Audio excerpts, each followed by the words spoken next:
Buenos días, estimados estudiantes. Nos encontramos otra vez en nuestra clase virtual de Historia Universal. Vamos a tratar el día de hoy acerca de un tema interesante llamada la Guerra Civil China o, como figura también en otros libros, la Revolución China. Aquí tenemos, por ejemplo, en nuestra portada, tenemos la imagen de Mao Zedong, que es el principal representante de todo este cambio, de toda esta revolución en China. ¿Y qué viene a ser la Revolución China? Bueno, la Revolución China fue un proceso de cambios económicos, sociales, políticos y culturales que van a ampliar a modernizar China y a anular los tres grandes problemas que impedían su desarrollo. Estas eran la economía trazada con rezagos feudales, la intervención de las potencias extranjeras y el capitalismo dependiente.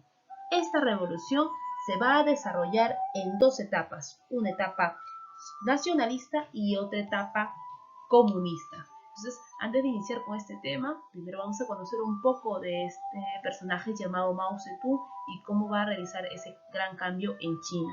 Para ello les adjunté un video para poder en este caso saber más acerca de este tema. Presta atención y toma nota.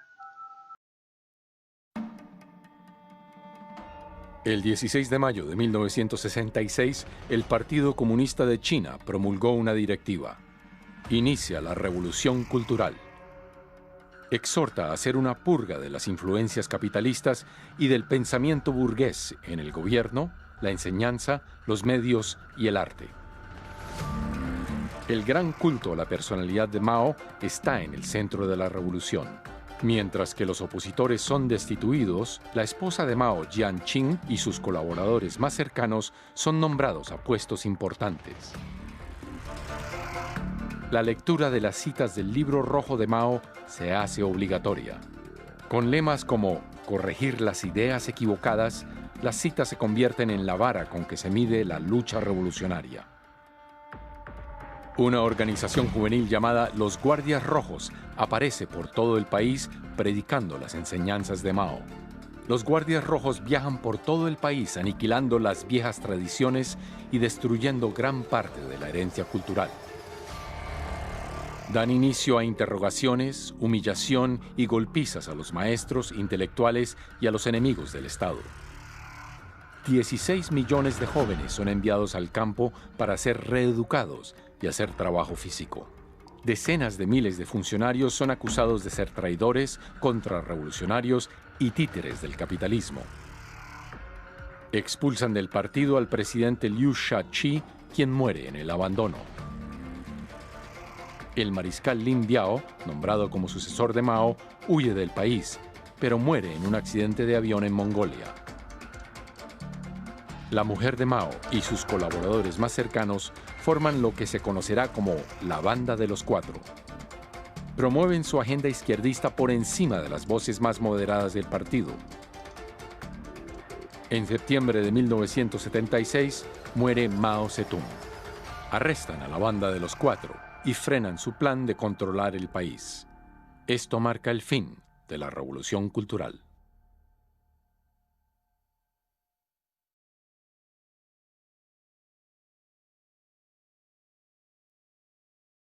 El triunfo de la revolución. Aquí vamos a ver cómo o quién va a enfrentarse en esta llamada revolución china.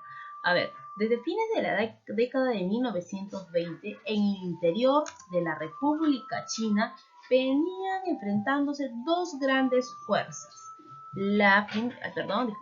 Dos grandes fuerzas. La primera, el Partido Nacionalista o el Kuomintang versus el Partido Comunista.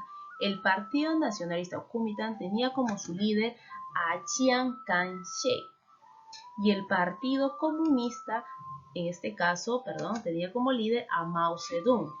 Un dato adicional, con respecto al Partido Nacionalista, Sun Yat-sen fue el líder quien va a fundar y va a dar origen a este partido. Luego de concluir su gobierno de Sun Yat-sen, va a pasar a manos de Chiang Kai-shek y es Chiang Kai-shek quien se va a enfrentar a Mao Zedong. En este enfrentamiento entre estos dos grandes partidos, en esta contienda, a pesar de la superioridad en número, en armamento, Las fuerzas del gobierno no habían logrado imponerse y frente a unas sucesivas campañas de aniquilación, las fuerzas comunistas habían optado por retirarse. Y al retirarse, ellos decidieron retirarse hacia zonas más apartadas del país, en una época peregrinación. Y en ese peregrinaje tenía como objetivo salvar su ejército y difundir su movimiento entre los campesinos. A ello se le conoce como la llamada Gran Marcha. Luego, en los años 30, cuando el Estado vecino japonés reanuda su agresión contra China, en el año de 1937, la lucha contra el peligro rojo, el Partido Comunista, pasó a un segundo plano y las fuerzas de Chiang Kai-shek debieron suspender su ofensiva contra el Partido Comunista. Así ambos partidos van a llegar a pactar una tregua. ¿Para qué? ¿Cuál era la tregua? Lograr votar a los japoneses de su territorio. Esta colaboración va a perdurar hasta el año de 1945 y sirvió en realidad para acrecentar el prestigio, los recursos y la organización ¿de qué bando? Del bando comunista. Entonces, cuando se reanuda la guerra civil, otra vez se van a enfrentar el Partido Nacionalista y el Partido Comunista. Ya el Partido Comunista había echado sus raíces, ya tenía una gran cantidad de campesinos y personas, la gran mayoría de chinos apoyaban este partido y apoyaban el cambio de Mao Zedong. Entonces, aquí, ¿qué va a suceder? Pues va a llegar la derrota, en este caso de Chiang Kai-shek. ¿Quién lo va a derrotar? Mao Zedong, con el apodo de Gran Timonel. O sea, Mao Zedong se decía llamar el Gran Timonel. Y así empezó el país más poblado del mundo a la construcción del comunismo. Simultáneamente, luego de la derrota de Chiang Kai-shek, este se ve refugiado en la isla, ¿en qué isla? En la isla llamada Formosa, donde va a negar el gobierno de Mao Zedong. Entonces, Chiang Kai-shek va a estar bajo la protección de los Estados Unidos y va a formar la llamada China nacionalista o Taiwán. El régimen de Beijing considera esta provincia rebelde y continúa reclamando su incorporación a la China continental. Entonces, de esta manera vamos a ver en todo este proceso cómo se da el enfrentamiento. De un momento se unen estos dos partidos para enfrentarse a los japoneses, pero luego ¿qué pasa? Ya esta pequeña alianza que hicieron estos partidos, lo único que sirvió era para que este partido comunista se haga más y más fuerte. Y luego cuando vuelven otra vez a enfrentarse, durante su guerra interna, es donde ya logra vencer este partido comunista liderado por Mao Zedong y Chiang Kai-shek es derrotado. Entonces continuemos con el tema.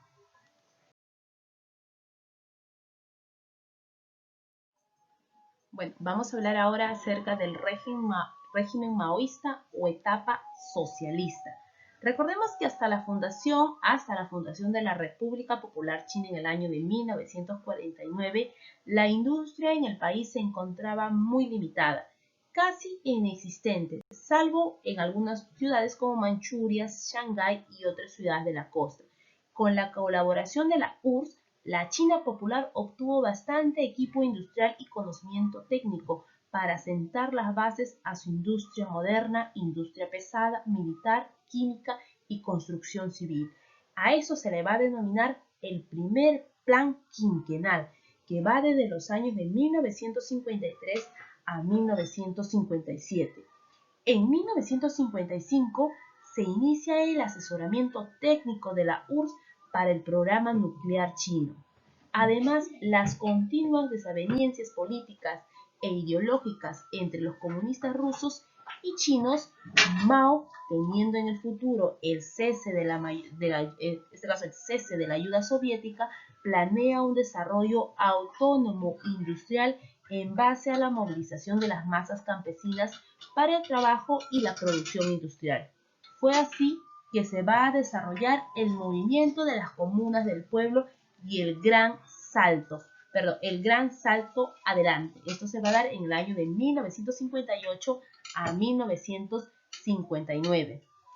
En el año de 1963 se aplica otro programa económico llamado la tercera línea de construcción de capital, en la cual se impulsó la economía con el empleo de los últimos avances tecnológicos y económicos. China experimentó un gran desarrollo industrial, construcción de vías de comunicación, de armamento nuclear y de obras de infraestructura hidroeléctrica. Los logros de este programa económico son, por ejemplo, la construcción de industrias en el interior de China, el ensayo de la primera bomba atómica en el año de 1964, la primera prueba de un proyectil nuclear en 1966, la explosión de la bomba de hidrógeno en 1967 y su primer satélite artificial en el año de 1970. La China popular ha alcanzado un gran desarrollo industrial y militar. Sin embargo, le falta bastante para estar a la altura de las mayores potencias industriales en el mundo capitalista. Entonces, jóvenes, no se vayan a olvidar que la etapa, cuando nosotros hablamos de la etapa socialista, vamos a hablar de su líder, de Mao Zedong. Por eso yo coloqué aquí un pequeño resumen. Es líder de la revolución y fue la figura principal de esta política al interior de China. Jóvenes, y todas estas políticas de cambio y mejora de China se va a dar hasta su muerte en el año de 1976.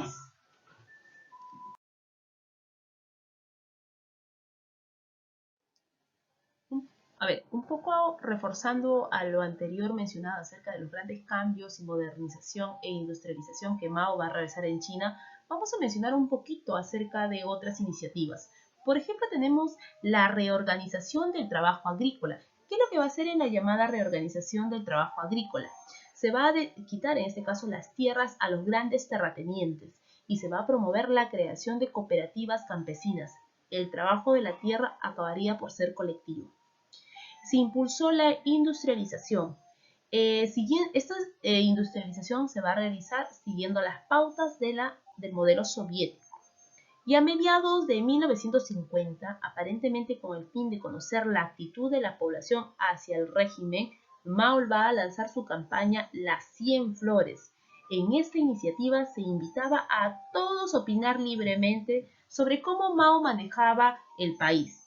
Las críticas, sin embargo, resultaron ser mayor. Todos empezaron a hablar lo mal que había hecho ciertos proyectos Mao. Entonces esto va a terminar cuando Mao va a acusar a todos esos críticos derechistas y va a desatar contra ellos una persecución despiadada.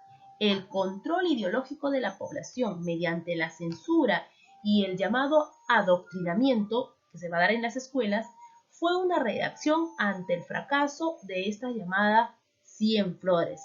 Entonces tú te das cuenta aquí que Mao era un hombre inteligente y va a empezar también a perseguir a aquellas personas que iban o políticos que iban en contra de la manera como él estaba llevando su trabajo hacia la modernización de China.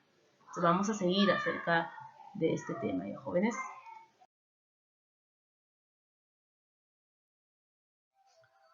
La política exterior de la China comunista. Durante estos años, la China comunista pasó a ser aliada de la Unión Soviética, al lado de la cual participó en la Guerra de Corea.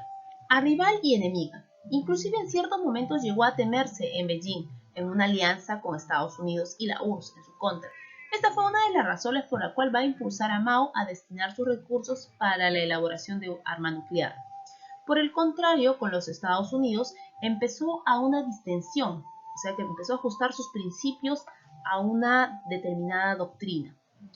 Cuando aquel país se hallaba bajo el gobierno de Richard Nixon, en este caso hablo de Richard Nixon, presidente de los Estados Unidos, derrotando en Vietnam, Estados Unidos necesitaba reponerse su posición al sudeste asiático, y esto facilitó el entendimiento con China, ya que ésta, al igual que Washington, miraba con preocupación el poder soviético. Normalizadas las relaciones entre Estados Unidos, China fue admitida en la ONU como miembro del Consejo de Seguridad. Esto significó el paso de la expulsión de Taiwán de la organización. Como dato adicional también, luego de la muerte de Mao Zedong, cuando Mao Zedong muere, se termina toda la revolución cultural que él había realizado. Va a asumir el poder Deng Xiaoping en el año de 1977, quien va a realizar una política pragmática y de conciliación con el capitalismo. El nuevo gobierno chino estableció relaciones diplomáticas con Japón, renovó en este caso alianzas con Washington y también fue omitida en el Fondo Monetario Internacional y en el Banco Mundial. El problema político e ideológico no solucionado con la URSS desde los tiempos de Mao y Khrushchev casi originó un conflicto en el año de 1983, pero con el ascenso de Gorbachev al gobierno de la URSS se mejoran las relaciones entre ambos países. Además, la perestroika influyó en China y en 1989 más de 1 millón de estudiantes se agruparon en la plaza de Tiananmen exigiendo las reformas al gobierno de Deng Xiaoping y Li Ping. La respuesta del gobierno chino a esta movilización fue una dura represión y culminó con la masacre de muchos estudiantes. Durante décadas de los 90, las reformas continuaron en China, pero mantuvieron el poder político del Partido Comunista Chino. A la muerte de Deng Xiaoping en el año de 1996, asume el gobierno Jiang Zemin, quien continúa con las reformas económicas de carácter cada vez más liberal, pero manteniendo el control estatal de las industrias estratégicas y modernizando China. En 1999, China establece buenas relaciones con la Federación Rusa, en especial para la cooperación en el área tecnológico-militar. China, en el siglo XXI, propone convertirse en la mayor potencia del mundo, generando en este caso temores occidentales. A ver, ¿ustedes qué piensan? China sigue, en este caso, llega así a compararse con Inglaterra, con Estados Unidos en la actualidad. A ver, ¿qué piensas tú de China? ¿Se ha dado mejoras positivas o no? Bueno, mejoras positivas, no sé si podemos hablar sobre mejoras positivas, porque fue ahí también donde inicia la pandemia del COVID-19. Bueno, entonces eso aparte, eso es otro tema ya, jóvenes. Entonces aquí les dejo a ustedes que piensen, que refuercen esa lectura. En el libro tenemos también una lectura bien minuciosa acerca de ese tema, así que les invito a que lean y resuelvan el contenido de las preguntas.